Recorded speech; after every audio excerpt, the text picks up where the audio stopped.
Hey guys, I'm going to make a quick how-to video since I couldn't find anything good on YouTube on how to do this. How to replace the drive shaft on a 2009 Subaru Legacy, and I think this is like 2005 to 2009. Very simple, 6 bolts, 2 bolts here, and 4 bolts in the back right here. You can see the U-joint broke, but the drive shaft is in really horrible shape, really rusty in this carrier bearing shot, so replacing it with a new one.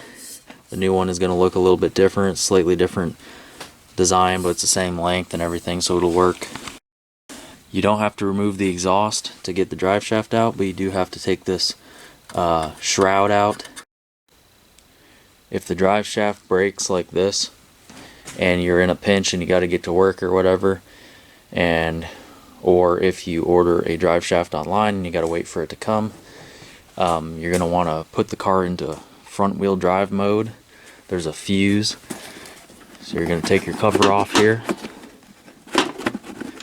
if I can get it off with one hand.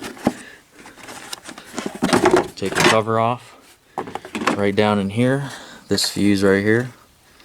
If you look on your chart here, right there it'll say FWD, front wheel drive.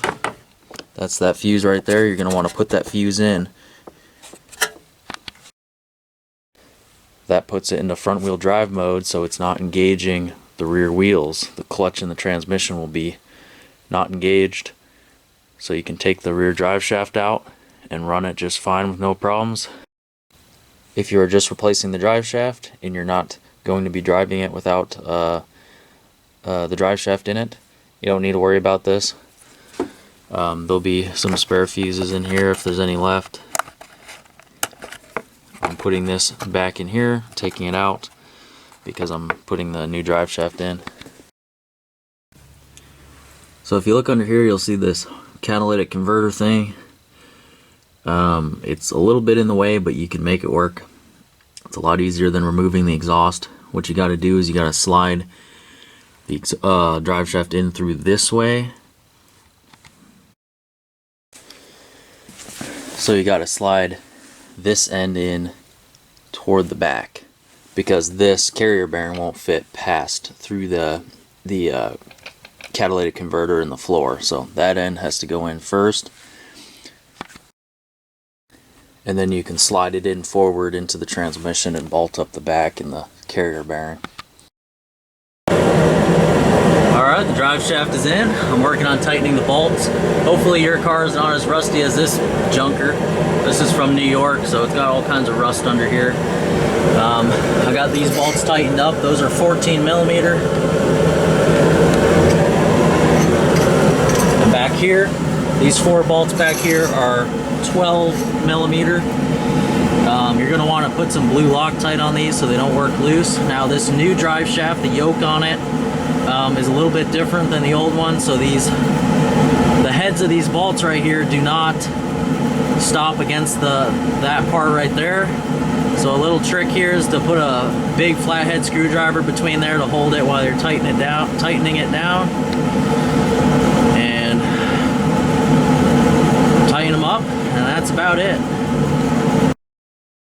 Also, remember when you're sliding your yoke in there, put some grease on the outside of that yoke so that it doesn't chew up the seal in the back of the transmission. Also, something I should mention is it's probably not a good idea to run it in front wheel drive very long. There is a chance that the transmission fluid can leak out the back of the transmission. This did a couple drops. It was driven to work a few days, and it did leak a tiny bit. So I just wouldn't do it long term, but if you're in a pinch and you really got to get to work for a few days while you're waiting for a drive shaft to come in, it can be done. Alright guys, all the bolts are tight. The quote at a shop to do a job like this, to replace the drive shaft, I think is like $800. The drive shaft itself I think costs around $300. So you can save yourself $500 doing this yourself. It's really not a difficult job.